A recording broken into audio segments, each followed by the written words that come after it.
Recording studio Ekangar सराय।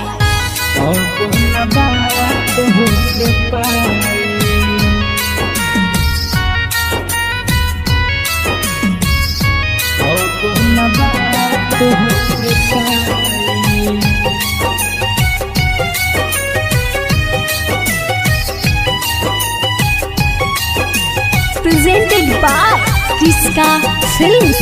घरवा के लोग सभे जान गइल बाटे, ओही घरिया से माई मारत बाटे, ओही घरिया से माई मारत बाटे।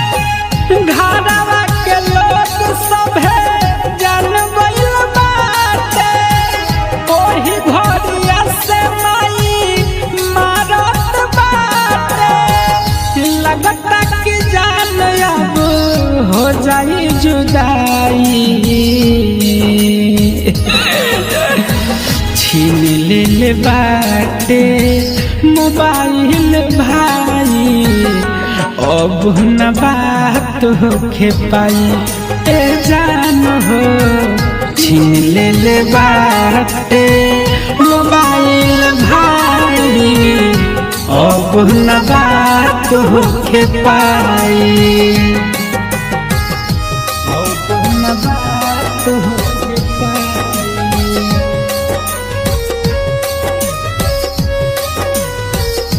अब न बात होखे पाई।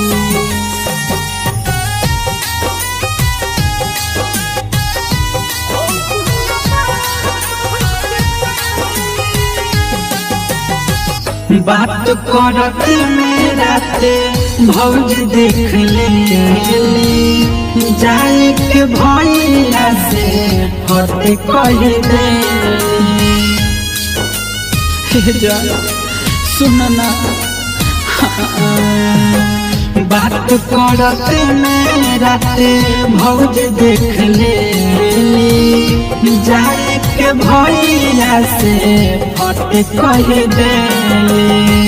कतना पिटाइल बानी कैसे बताई, छीन ले बाटे मोबाइल भाई, अब न बात होखे पाई।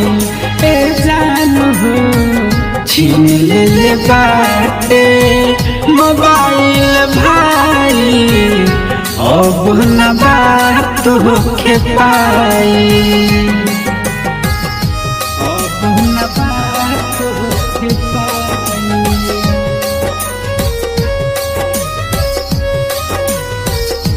अब न बात होखे पाई।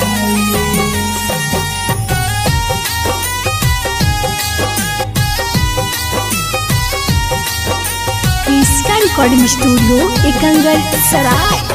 डरे करे जा हमार करे धक धक हो, कुछ दिन बच के रहिया सुना दीपक हो, कुछ दिन बच के रहिया सुना दीपक हो। डरे करे जा हमार करे धक धक हो, कुछ दिन बच के रहिया अभिषेक दीपक हो। तोहरो नंबरवा सूरज गइल बा चिन्हाई, छीन ले बाटे मोबाइल भाई, अब न बात होखे पाई, होखे पाई। छीन ले बाटे मोबाइल भाई, अब न बात होखे पाई। किसका रिकॉर्डिंग स्टूडियो एकंगर सराय।